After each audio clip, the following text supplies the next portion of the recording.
o que será que aquelas missões ou aquela missão que Esdras fez a Jerusalém, a Judá, tem a ver com o nosso progresso moral? É exatamente sobre isso o nosso bate-papo de hoje, aqui do nosso Ligando os Pontos. Seja muito bem-vinda, seja muito bem-vindo a mais esse bate-papo, a mais essa troca de ideias, onde o nosso objetivo aqui é justamente pegar alguns trechos da Bíblia, algumas passagens, e entender como a gente pode usar esse conhecimento, usar toda essa sabedoria ao nosso favor. Magalhães, seja muito bem-vindo. Então, o nosso objetivo aqui é justamente esse, entender como a gente consegue aplicar na prática essa sabedoria enorme que nós temos por trás da Bíblia, tá?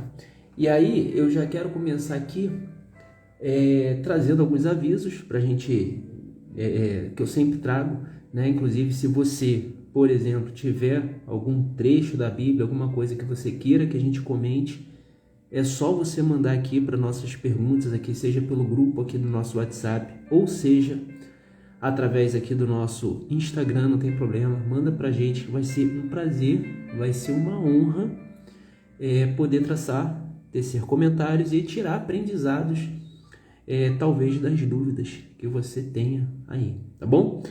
Um outro ponto também é que eu quero deixar claro aqui, que quando eu trago um trecho da Bíblia, não é o meu objetivo aqui a gente estudar os comportamentos e hábitos e o que talvez a pessoa quisesse dizer na época, tá?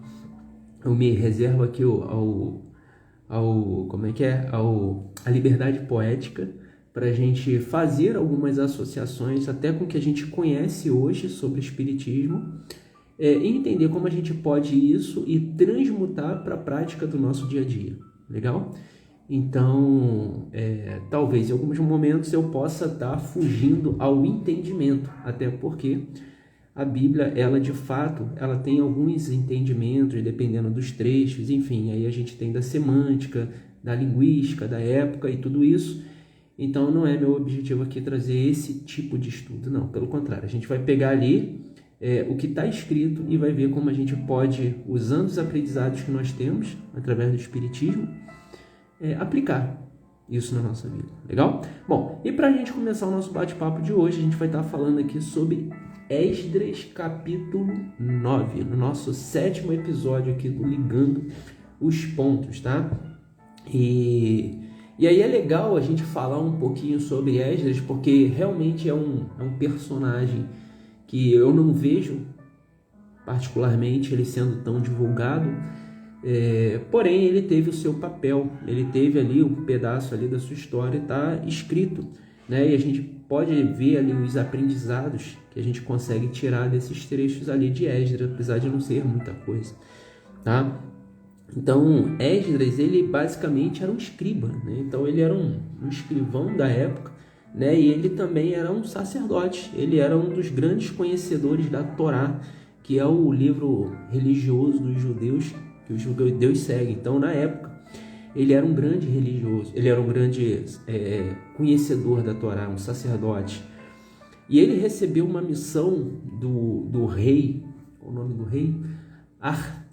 Artaxerxes, esse era o nome do rei, ele era o rei da Pérsia, e ele recebeu uma missão do rei de ir para Jerusalém, terra de Judá, né? E porque tinham rumores, né? Então ele foi fazer uma investigação, porque tinham rumores ali que o povo judeu, eles estavam se misturando ali com os povos pagãos da época, né? E com isso estavam transgredindo a lei de Deus. Então o objetivo de Esdras com essa missão foi fazer essa investigação.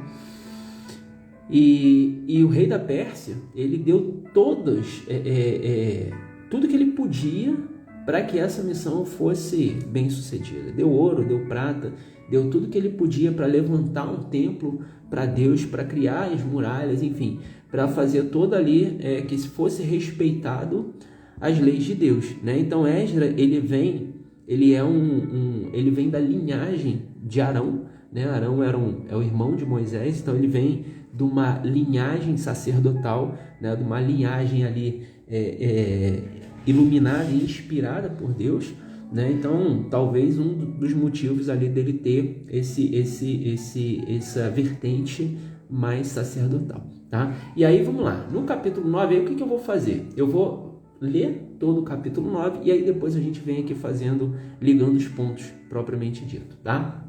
Então, olha só. Capítulo 9 começa assim, ó.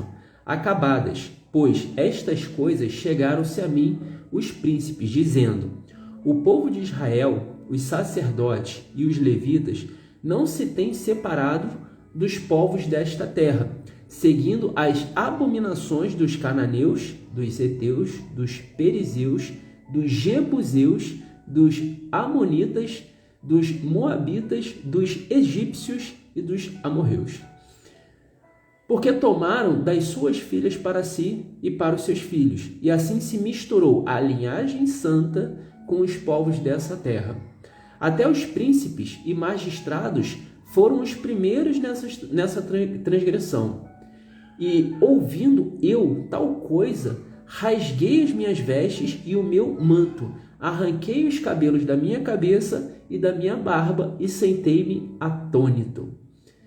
Então se juntaram a mim todos os que tremiam das palavras de Deus de Israel, por causa da transgressão dos cativeiros,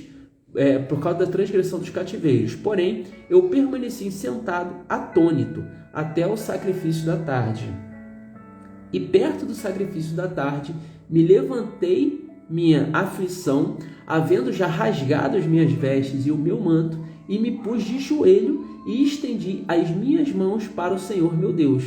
E disse: meu Deus, estou confuso e envergonhado para levantar-te a ti a minha face, meu Deus, porque as nossas iniquidades, né, se multiplicaram sobre a nossa cabeça, e a nossa culpa tem crescido até os céus. Desde os dias de nossos pais até os dias de hoje, estamos em grande culpa, e por causa das nossas iniquidades, somos entregues, nós e nossos reis, aos nossos sacerdotes, na mão dos reis das terras, a espada, ao cativeiro e ao roubo, e à confusão do rosto, como hoje se vê. E agora, por um pequeno momento já se manifestou a graça da tua parte do Senhor, nosso Deus, para nos deixar alguns que escapem, e para dar-nos uma estaca no seu santo lugar, para nos iluminar os olhos, ó Deus nosso, e para dar um pouco de vida à nossa servidão. Porque somos servos, porém, nossa servidão não nos desamparou o nosso Deus, antes estendeu sobre nós a sua benignidade perante os reis da Pérsia, para que nos desse vida para levantarmos a casa do nosso Deus e para restaurarmos as suas assolações, e para que nos desse uma parede de proteção em Judá e em Jerusalém. Agora, pois, ó nosso Deus, que diremos depois disso? Pois deixamos os teus mandamentos, os quais mandaste pelo ministério dos teus servos, os profetas, dizendo: a terra em que entrais para possuir, terra imunda, e pelas imundícias dos povos das terras, pelas suas abominações com que, na sua corrupção, a encheram de uma extremidade à outra. Agora, pois, vossas filhas não darei aos seus filhos, e suas filhas não tomarei para vossos filhos, e nunca procurarei a sua paz e o seu bem, para que sejais fortes e coma o bem da terra, e deixes por herança vossos filhos para sempre. E depois de tudo, o que nos tem sucedido por causa das nossas más obras e da nossa grande culpa, porquanto tu, ó Deus, impediste que fôssemos destruídos, por causa da nossa iniquidade, e ainda nos deste um remanescente como esse. Tomaremos, pois, agora a violar os teus mandamentos e aparentear-nos com os povos dessas abominações. Não te indignas tu, assim, contra nós, até todo nos consumir, até que não ficasse remanescente e que nem escapasse ninguém? Ah, Senhor Deus de Israel, justo és, pois ficamos qual um remanescente que escapou. Como hoje se vê, eis que estamos diante de ti, na nossa culpa, porque ninguém há que possa estar na sua presença por causa disso. Então, isso aqui, Mariane, seja muito bem-vinda. Mari, seja muito bem-vinda, minha amiga. Tudo bem? Isso aqui, então, é Esdras capítulo 9, tá? E o que a gente vai fazer agora? Lembrando, me reservando aqui a minha liberdade poética, a gente vai destrinchar esse capítulo e entender como a gente pode aplicar tudo o que ele disse aqui, juntando com alguns aprendizados que nós temos aqui das próprias revelações espíritas na prática do nosso dia a dia, em prol de tornar, lógico, sempre a nossa vida melhor, a nossa vida mais leve, tá? Então vamos lá. Vamos pegar aqui os 2 primeiros parágrafos, tá? Então ele começa assim, ó: acabadas, pois estas coisas chegaram a mim os príncipes dizendo: o povo de Israel, os sacerdotes, os levitas, não se têm separado dos povos dessa terra, seguindo as abominações dos cananeus, dos heteus, dos perizeus, dos jebuseus, dos amonitas, dos moabitas, dos egípcios e dos amorreus, ou seja, de todo mundo, né? Porque tomaram as suas filhas para si e para os seus filhos, e assim se misturou a linhagem santa com os povos dessa terra. Até os príncipes magistrados foram os primeiros dessa transgressão. Então, olha só que interessante, né? Quando ele diz assim se misturou a linhagem santa dos povos dessa terra, né? A gente começa aqui já um gancho interessante, né? Porque quando ele fala assim se misturou a linhagem santa com os povos dessa terra, claramente é evidente que a gente tem 2 cenários. A gente tem, né, teoricamente, né, ou supostamente, uma linhagem santa, e a gente tem supostamente uma linhagem que não tem nada a ver com Deus, que tipo assim, os pagãos, irmão. Essa galera não é filho de Deus, não. E quando a gente começa a entender um pouquinho, a gente começa a entender de fato que todos nós, cada um na sua jornada, cada um no seu momento de aprendizado moral, cada um no seu nível de evolução, todos nós somos filhos, ou somos descendentes, ou fomos criados pelo mesmo Deus. Então, será que, quando ele fala, assim se misturou a linhagem santa com os povos dessa terra, se nós olharmos para o nosso íntimo, convenhamos que hoje a gente pode dizer que nós ainda temos, dentro do nosso eu, dentro do nosso coração, paixões supostamente pecados perante Deus, ou seja, que vão contra a palavra de Deus, que vão contra as leis de Deus. Porque se a gente perceber no nosso íntimo, nós temos nossas vaidades, nós temos nossas paixões. E aqui ele quis dizer aqui os povos pagãos, né? E a linhagem santa, ou seja, o povo de Jerusalém e o povo de Judá, eles se misturaram. Só que se a gente parar racionalmente para pensar, acaba que nós somos descendência dessa mistura. Só que, de fato, quanto realmente isso é? Povos que não são abençoados por Deus e povos que são abençoados por Deus. Será que Deus faz distinção? Ou será que está dentro de nós essa distinção? Percebe? Então, é uma pergunta para a gente começar o nosso bate-papo, para a gente começar a ficar presente. Jonas, meu parceiro, seja muito bem-vindo, meu irmão. Percebe? Então, a gente precisa olhar com uma certa cautela quando ele fala que sim, que misturou a linhagem santa com os povos dessa terra. Né? Então, supostamente, a gente já tinha um povo aqui que não tem nada a ver com a linhagem de Deus e que tinha uma outra parte ali que tinha. Percebe? Só que nós somos derivação disso hoje. E o quanto disso nós ainda carregamos, o quanto desses supostos pecados nós ainda carregamos. Mas a gente precisa entender, por outro lado, que todos nós, em algum momento, vamos seguir a nossa jornada de evolução moral, de evolução espiritual. Mas cada um tem o seu momento. Entende? E aí, olha só o que ele traz aqui na questão 776. Porque quando a gente fala de progresso moral, a gente começa a falar um pouquinho e precisar entender entre o estado natural e as leis naturais de Deus, né? Então, o que o Livro dos Espíritos ele traz aqui para a gente em relação a isso? Na questão 776, ele fala assim: serão coisas idênticas o estado natural e a lei natural? Vamos entender um pouquinho aqui o que ele quer dizer com isso de estado natural e lei natural. Aí ele fala assim, não, o estado de natureza é o estado primitivo. Opa, o estado de natureza é o estado primitivo. E nós sabemos que Deus cria o homem, né, simples e ignorante.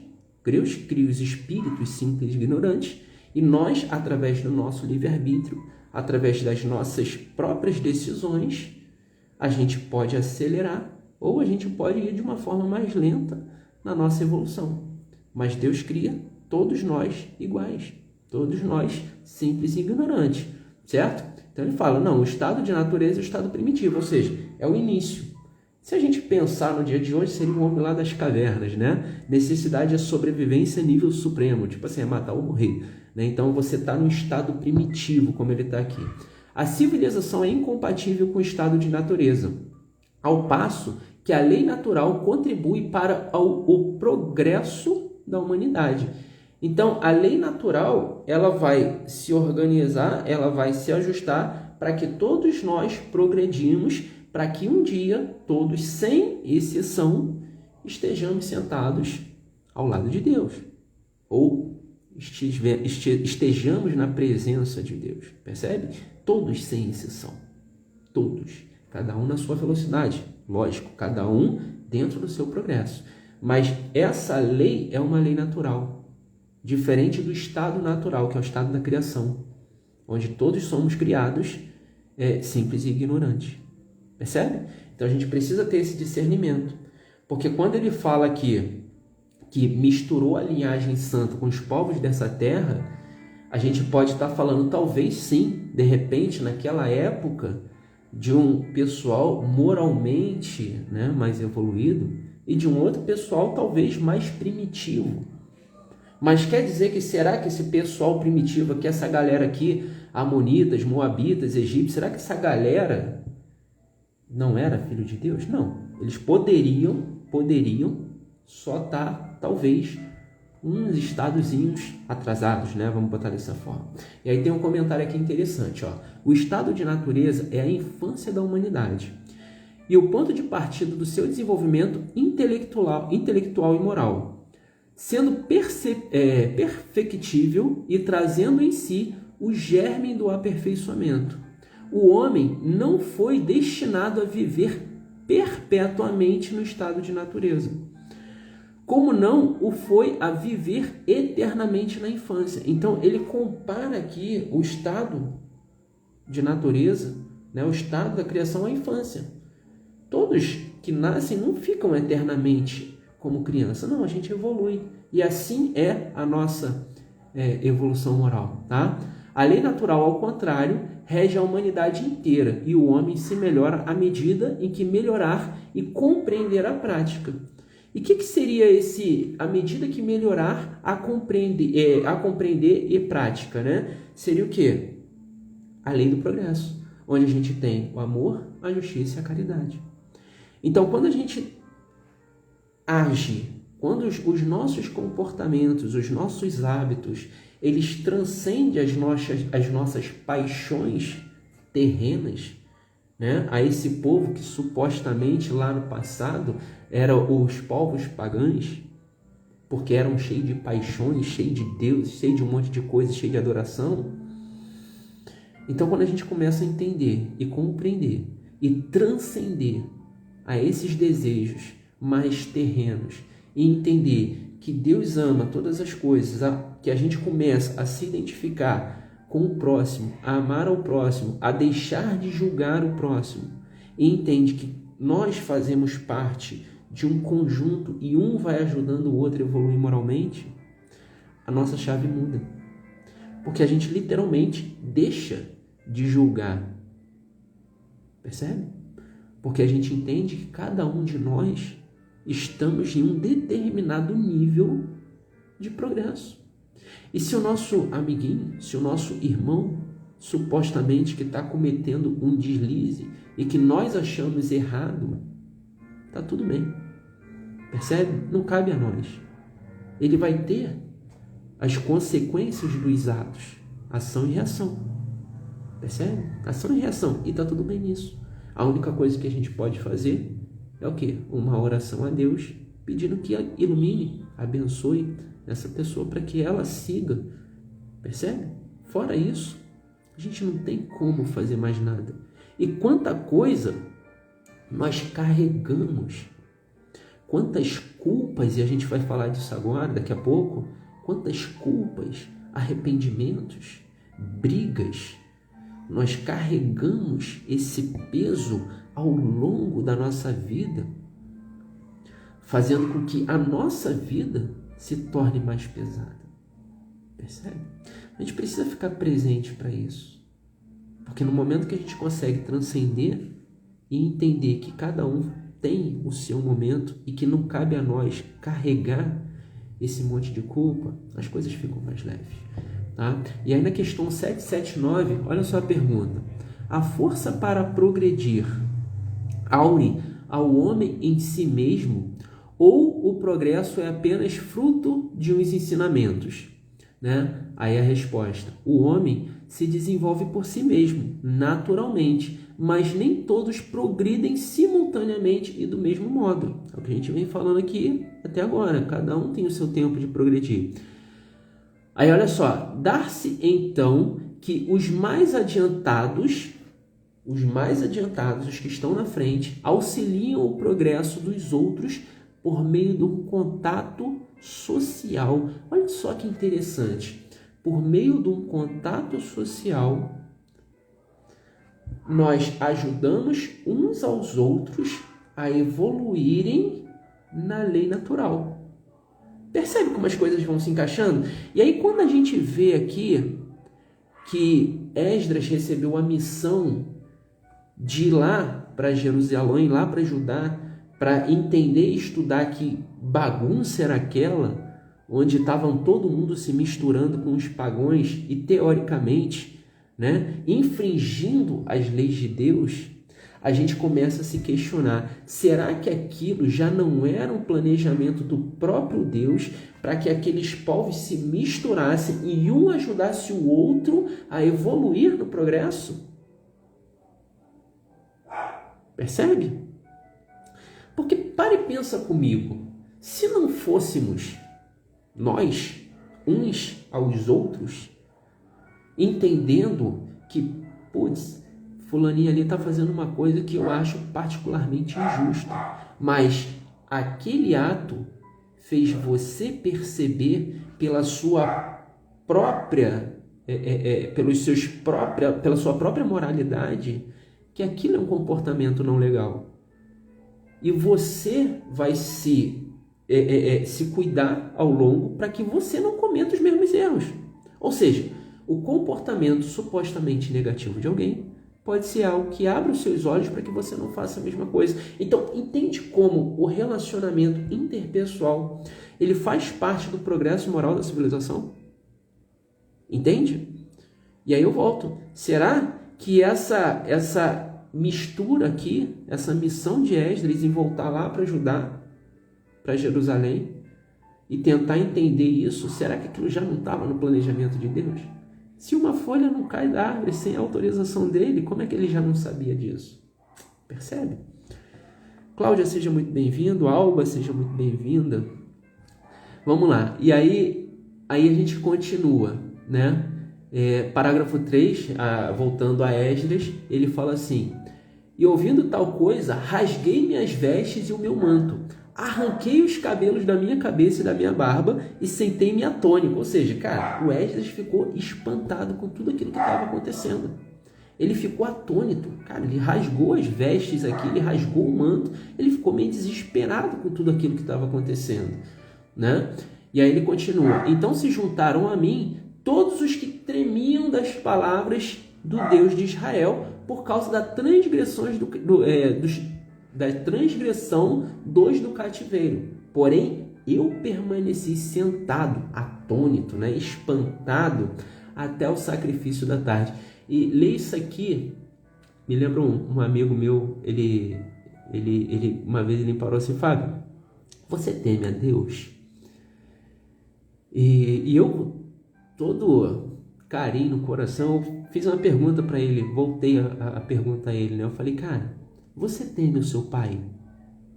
Né? O seu pai de sangue? Aí ele: não. Bom, se você não teme o seu pai, se Deus é o pai de todos nós, por que eu hei de temer a Deus? Não, eu não temo a Deus. Percebe? Eu apenas faço o que eu posso, que está ao meu alcance, para não transgredir alguns princípios. Entende? Então, quando a gente traz aqui essa questão de se juntaram a mim todos os que temiam das palavras do Deus, cara, é complexo isso, né? E aí ele continua aqui: e perto do sacrifício da tarde me levantei na minha aflição. Então Esdras realmente ele ficou aflito com tudo aquilo que estava acontecendo. Havendo já rasgado as minhas vestes e o meu manto, eu me pus de joelho e entendi as minhas mãos para o Senhor meu Deus. Então Esdras se colocou de joelho e estendeu as mãos para o Senhor Deus e disse: meu Deus, estou confuso e envergonhado para levantar a ti a minha face, meu Deus. Porque as nossas iniquidades, ou seja, as nossas ações contrárias a toda moralidade, né, se multiplicaram sobre a nossa cabeça e a nossa culpa tem crescido até os céus. Olha só como ele usa uma figura de linguagem que a nossa culpa tem crescido até os céus. Quando ele fala isso, o que ele está dizendo? Cara, eu tenho muita culpa, eu estou carregando uma culpa muito grande por tudo isso que está acontecendo. E quando eu leio isso aqui, automaticamente me vem na cabeça: será que Esdras estava fazendo um julgamento perante o fato, as coisas que estavam acontecendo? Percebe como a culpa, ela tem uma derivação, ela tem um princípio, ou seja, algo que ocorra antes, que vai contra aquilo que nós entendemos como justo. E aí quando eu leio culpa, quais são as culpas que nós carregamos? Que hoje faz com que nós rasguemos as nossas vestes, como Esdras colocou aqui, arrancássemos a nossa barba e ficássemos atônitos, tudo isso. Percebe? Quanta culpa nós carregamos sem o menor fundamento e que atrasam ou que atrapalham a nossa vida. Entende? Mas vamos continuar aqui que a gente vai voltar nisso. E aí ele continua aqui, ó: desde os dias de nossos pais até o dia de hoje, estamos em grande culpa. De novo ele traz. E por causa das nossas iniquidades, né, aquela coisa contrária ali à moral, somos entregues, nós e os nossos reis e os nossos sacerdotes, nas mãos dos reis das terras. Quando ele fala assim, entregue nas mãos dos reis das terras, o que ele está falando aqui? Entregue às paixões terrestres. Ou seja, entregue tudo aquilo que está acontecendo. Todos aqueles atos pagões. E aí a gente começa a botar a nossa cabeça para funcionar e entender quais são as paixões que supostamente ele está falando aqui, né? E aí ele fala: a espada, ao cativeiro, ao roubo e a confusão do rosto, como hoje se vê. A confusão do rosto, o que seria isso? Será que seria uma mistura da linhagem divina, da linhagem de Deus, com o resto pagão? Percebe? E aí, como que a gente pode, então, nos libertar dessa culpa? Tá tudo aqui explicado pra gente. Tá tudo aqui. E aí, eu volto aqui em Tiago 5, de 13 ao 16, tá? Tiago 5, de 13 a 16. Ele fala assim, começando do 13, tá? Está alguém entre vós aflito? Está alguém aflito? Será que você aí que está me assistindo agora, ou que está na gravação, carrega a culpa e anda aflito ou aflita por isso? Ore e está alguém contente. Cante louvores. Ore. Está alguém contente. Ore. Está alguém entre vós doente? Chame os presbíteros da igreja e orem sobre ele, ungindo com o azeite em nome do Senhor. E a oração da fé salvará o doente, e o Senhor o levantará. E se houver cometido pecados, lhe serão perdoados. Ore, está aqui. Então, se hoje você carrega uma culpa dessa suposta mistura com os comportamentos pagãos, como Esdras descreve aqui, ore. Ore. Porque Deus lhe perdoará, como está falando aqui em Tiago 5. Percebe? Alice, seja muito bem-vinda. E aí ele continua aqui, ó. Confessai as vossas culpas uns aos outros e orai uns pelos outros, para que sareis. A oração feita por justos pode muito em seus efeitos. E olha só que interessante, se a gente volta esse trecho de Tiago ao comportamento de Esdras, quando você tinha lá a confusão entre o povo de Jerusalém, de Judá, com o povo pagão, né? Então tinha aquela mistura toda lá. Em Tiago ele fala, ore uns pelos outros. É a única coisa que nós podemos fazer. Então, mesma coisa, se você carrega uma culpa, uma aflição, algo dentro de você que está ligado a outra pessoa, ou até quem sabe a você mesmo, ore. A oração da fé salvará o doente e o Senhor levantará. E se houver cometido os pecados, está tudo bem. Está tudo bem. Porque serão perdoados. Mas aí a gente entra um ponto que, quais foram os meus aprendizados quando eu cometi esses pecados? Percebe? Porque está aí a chave. Porque não adianta, a gente vai orar e vai cometer a mesma coisa novamente. A gente precisa aprender com tudo isso, tá? E aí ele está falando, confessais a vossa culpa uns aos outros e orais uns pelos outros, para que sareis. A oração feita por um justo pode muito mais em seus efeitos. E aí o que seria essa oração feita por um justo? Olha só, vamos lá, na questão 659, e já é a 35ª vez que eu trago ela aqui nos nossos encontros, qual o caráter geral da prece? A prece é um ato de adoração. Orar a Deus é pensar nele, é aproximar-se dele, é pôr-se em comunicação com ele. Há 3 coisas podemos propor-nos por meio da prece: louvar, pedir e agradecer. E aí, olha só o que ele traz aqui na questão 660. A prece torna melhor o homem? Aí a resposta, sim, porquanto aquele que ora com fervor e confiança se faz mais forte contra a tentação do mal, e Deus lhe envia bons espíritos para assisti-lo. E é este um socorro que jamais lhe será recusa, quando pedido com sinceridade.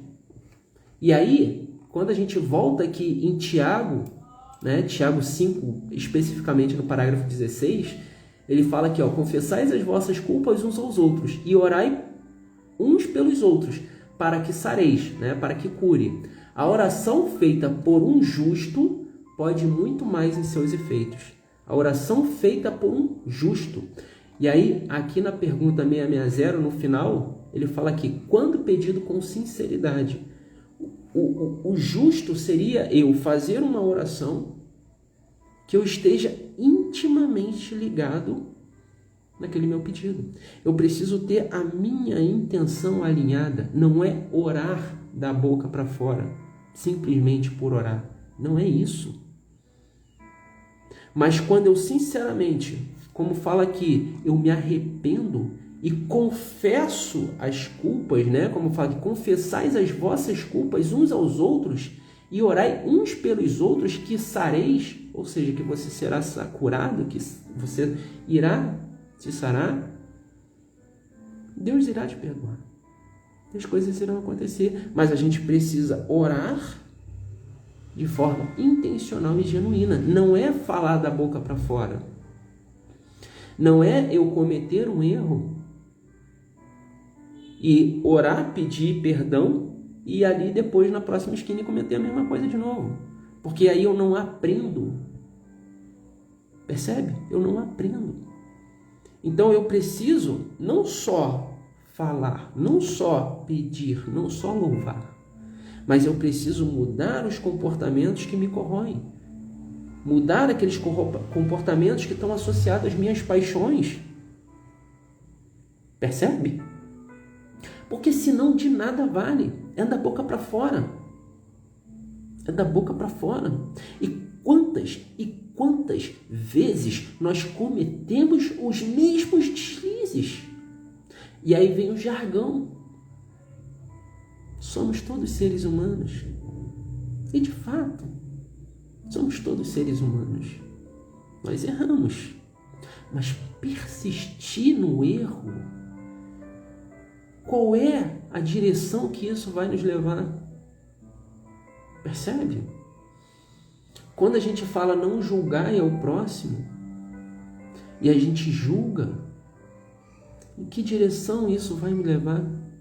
Será que o meu julgamento prejudica o próximo ou prejudica a mim mesmo?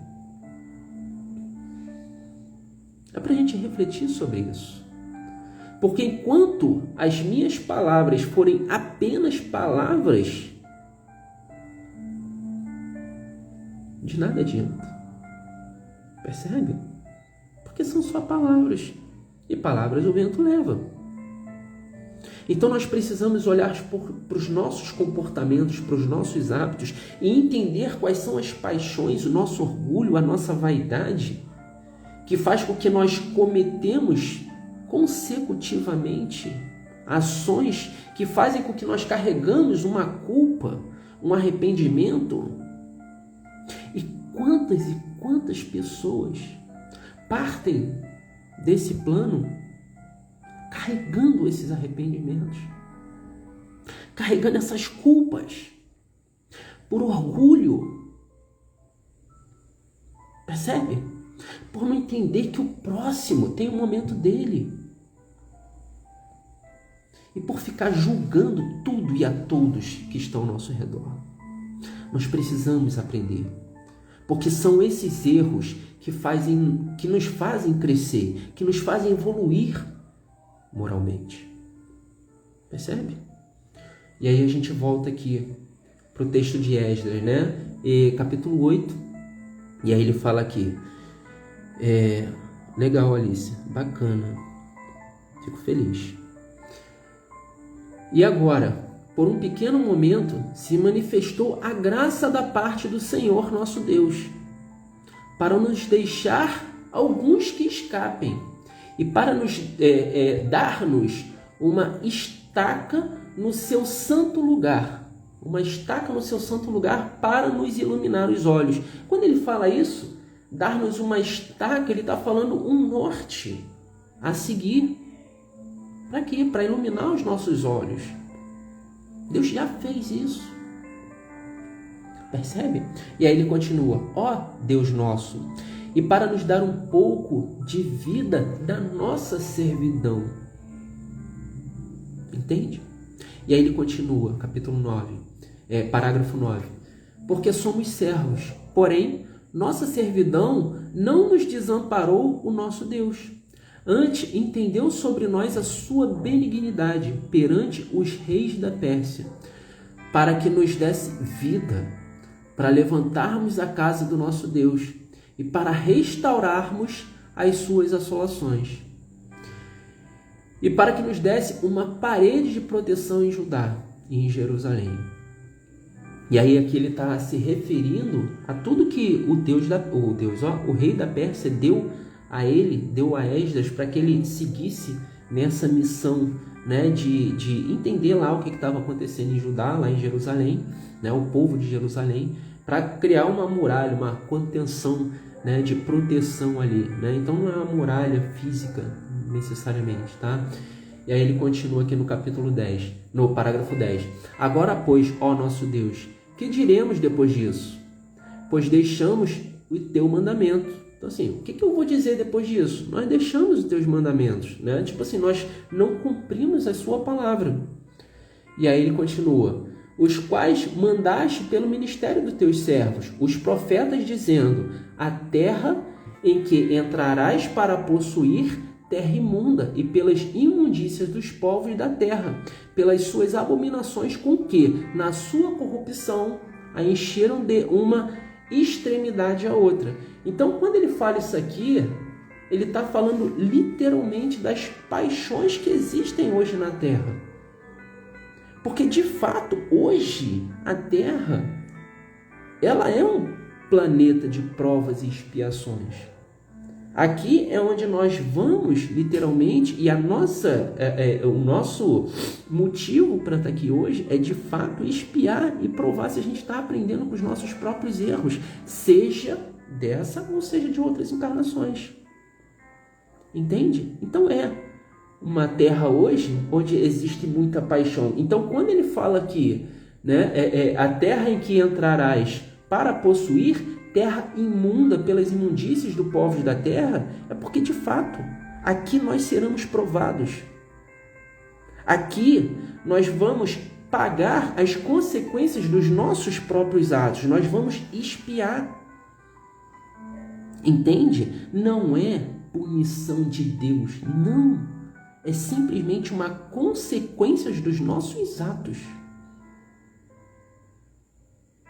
É como a pessoa que quer mudar, melhorar a sua saúde, mas continua comendo pelos cotovelos. Continua fumando pra caramba, bebendo ao extremo. Caramba! Percebe que é incompatível uma coisa com a outra. E aí, quando algo acontece, e aí a gente fala aqui as próprias doenças, será que é uma punição de Deus? Ou será que é uma consequência, uma expiação dos nossos próprios atos? Então, de fato, a nossa terra, ela é imunda, né? Ela é submersa nas nossas paixões. Mas isso tem um propósito nesse momento, que é o quê? Nós aprendermos com isso. Percebe? E aí ele continua aqui no parágrafo 12. Agora, pois, vossas filhas não dareis aos seus filhos, e suas filhas tomarei para vossos filhos, e nunca procurarei a sua paz e o seu bem, para que sejas fortes e coma bem da terra, e deixarei por herança a vossos filhos para sempre.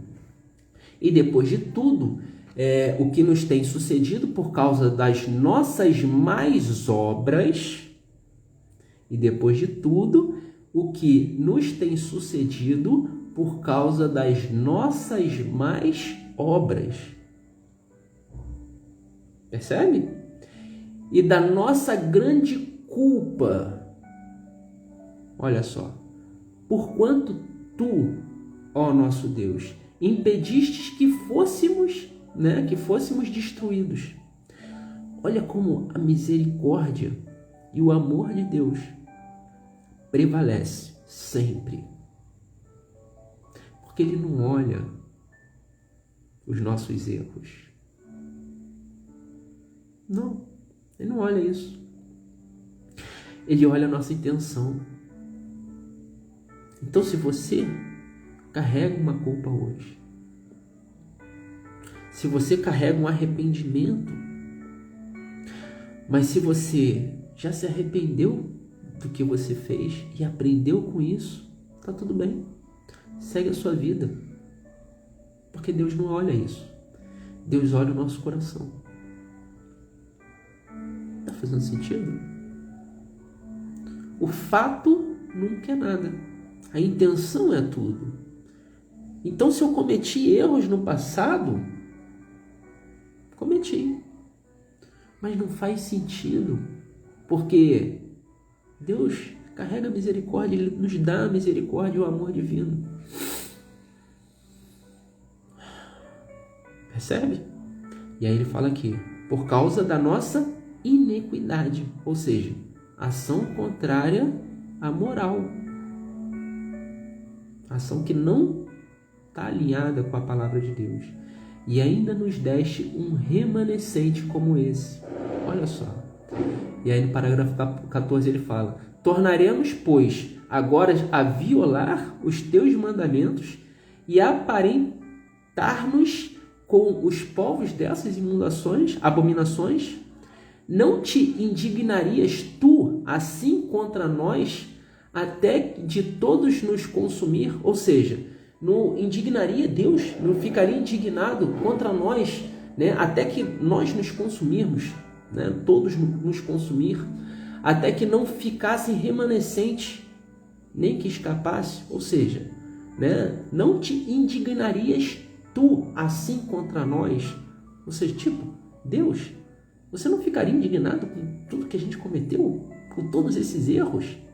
Né? Não iria nos consumir até que não ficasse remanescente nenhum? Ou seja, até que ninguém escapasse. Se fosse assim, a Terra estaria livre, não teria ser humano na Terra. Percebe? Mas o amor de Deus, ele transcende isso. Porque Deus não vê os nossos erros, Ele olha o nosso coração.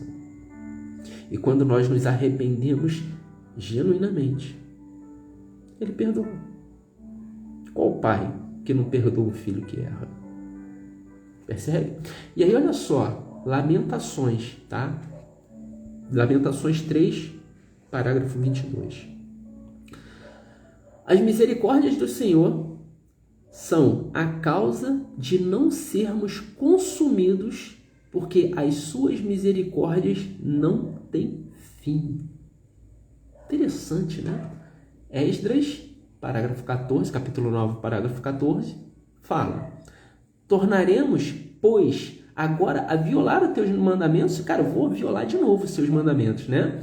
E perante os povos dessas abominações, não te indignarias tu assim contra nós, até de todos nos consumir, até que não ficassem remanescentes, nem que escapassem?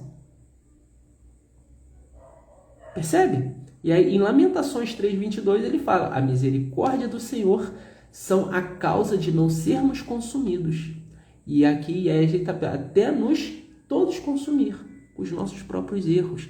Nós não precisamos carregar toda essa culpa e arrependimento. Precisamos sim vigiar as nossas paixões, as nossas vaidades, o nosso orgulho. Agora, carregar isso ao longo da nossa vida é orgulho. É orgulho. Percebe? Mas Lamentações 3 diz aqui, 22, a misericórdia do Senhor são a causa de não sermos consumidos. Porque se nós não tivéssemos o amor de Deus regendo a humanidade, nós seríamos autoconsumíveis com os nossos próprios orgulhos, com a nossa própria vaidade. Mas ainda assim a gente deixa boa parte da nossa vida ser consumida por isso. Percebe? Livre-arbítrio, o nome disso. arbítrio, tá? E aí, olha só, na questão 964, ele fala assim: mas será necessário que Deus atente a cada um de nós os nossos atos para nos recompensar ou punir? Esses atos não são, na sua maioria, insignificantes para Ele? Pergunta, questão 964.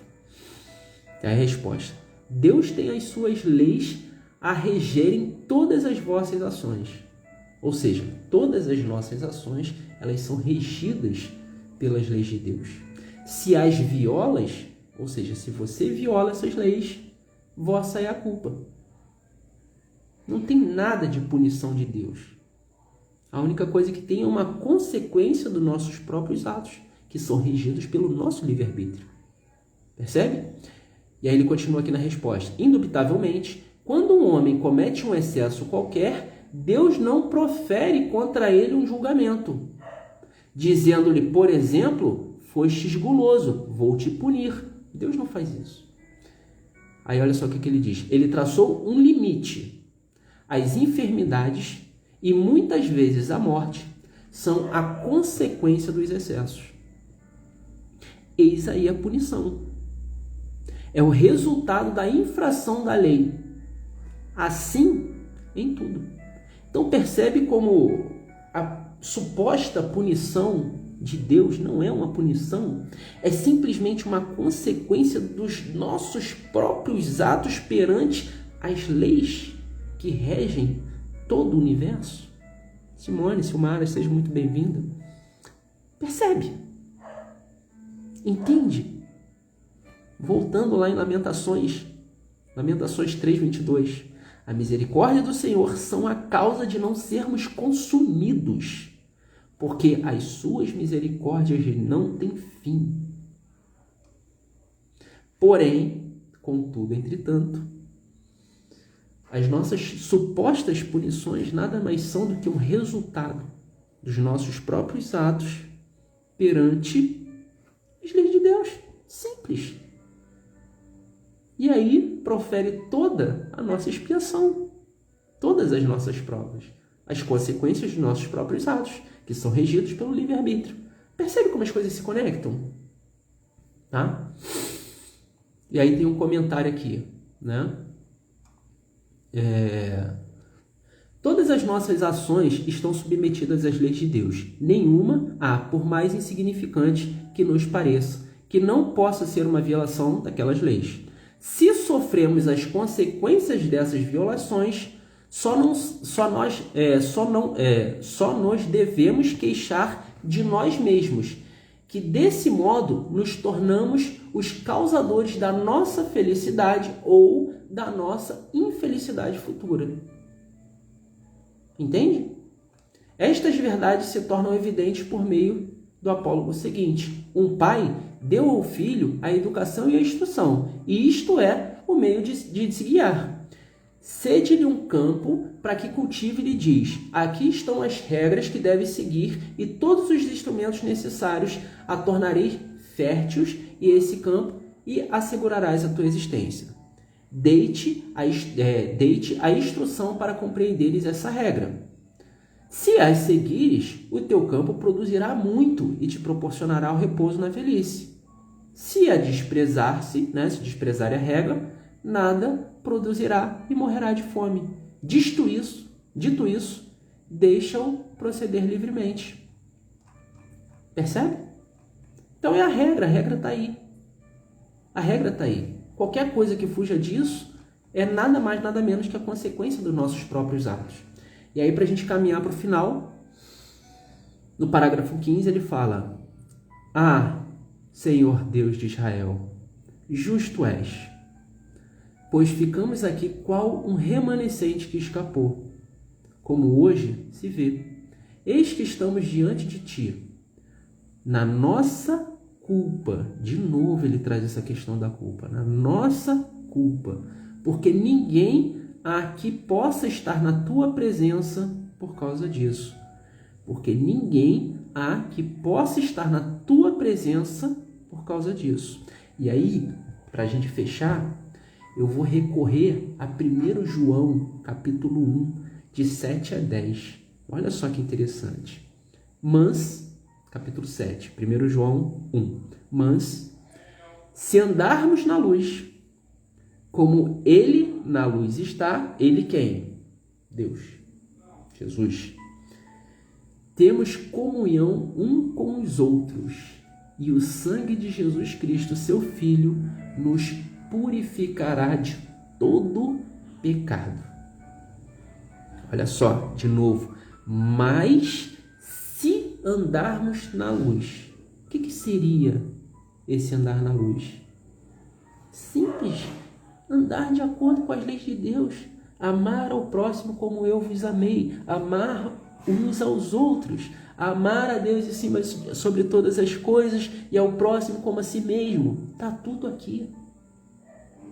Andarmos na luz como Ele na luz está. É andar junto ao amor da criação. Percebe? E aí, parágrafo 8. Se dissermos que não temos pecado, enganamos-nos a nós mesmos. A gente peca, né? A gente pega. E não há verdade em nós. Então, se a gente falar que não peca, a gente está mentindo, tá? Se confessarmos nossos pecados, Ele é fiel e justo para nos perdoar os pecados e nos purificará de toda injustiça. De novo, Lamentações, a misericórdia de Deus. Parágrafo 10. Se dissermos que não pecamos, fazemo-lo mentiroso, e a sua palavra não está em nós.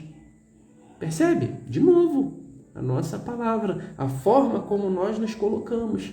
A gente erra, mas nós precisamos assumir os nossos erros e orar para que Deus possa iluminar o nosso caminho e nos dar sabedoria para seguir em frente, deixando toda a nossa culpa para trás, deixando todos os nossos arrependimentos, porém, aprendendo com tudo isso que nós estamos vivenciando. Porque se a gente não aprender, de que serve? De nada. Entende? E aí a gente vai em 2 Crônicas, tá? 29, de 9 a 11. Porque eis que os nossos pais caíram à espada, e os nossos filhos, e as nossas filhas, e as nossas mulheres, por isso estiveram em cativeiro. Agora me tem vindo ao coração que façamos uma aliança com o Senhor Deus de Israel, para que se desvie de nós o ardor da sua ira. Agora, filhos meus, não sejas negligente, pois o Senhor vós tem escolhido para estar diante dele para o servirdes e para serdes seus ministros, queimadores de incenso. De novo, agora, filhos meus, não sejas negligentes. Percebe? Vigiai, ou orai e vigiai. Fábio, eu não consigo. Peça ajuda.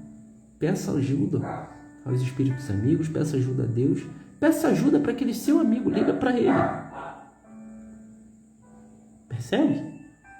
E aí a gente fecha com a questão 964, fala assim, o comentário, tá, da questão 964. Todas as nossas ações estão submetidas à lei de Deus. Esse praticamente é um mantra. Nenhuma há, por mais insignificante que nos pareça, que não possa ser uma violação daquelas leis. Se sofremos as consequências dessas violações, só nos devemos queixar de nós mesmos, que desse modo nos tornamos os causadores da nossa felicidade ou da nossa infelicidade futura. Livre-arbítrio. Tudo que nós vivenciamos, tudo que nós carregamos, seja de positivo ou negativo, livre-arbítrio. Consequência. Se você está bem, parabéns. Consequência dos seus próprios atos. Se você não está legal, resultado dos seus próprios atos. Fábio, mas eu quero baixar o orgulho. Eu quero deixar minhas paixões de lado, minimizar o meu ego. Como eu faço isso? Peça ajuda. Peça ajuda.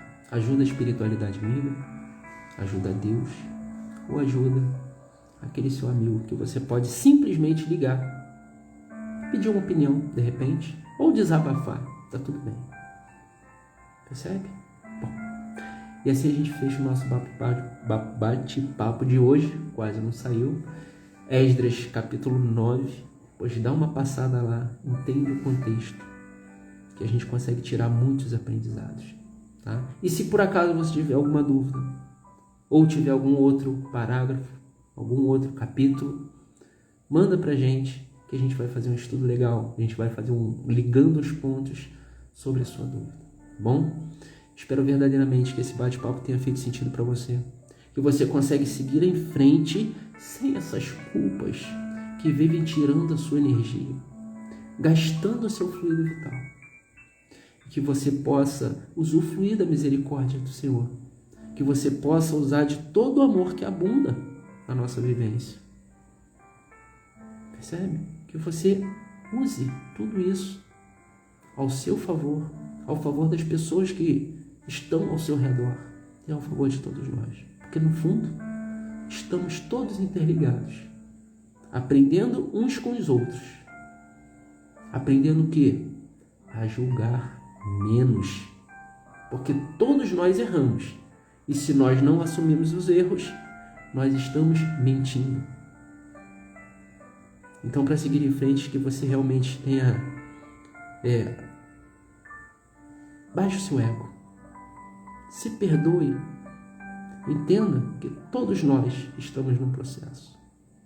E que todos nós estamos no nosso progresso moral. Percebe? Hashtag fica a dica. Karen, seja muito bem-vinda, minha amiga. Tamo junta. Legal. Legal? Excelente noite para você. Boa semana. E até quinta-feira que vem com mais um capítulo do nosso Ligando os Pontos. Até mais, pessoal. Tchau, tchau.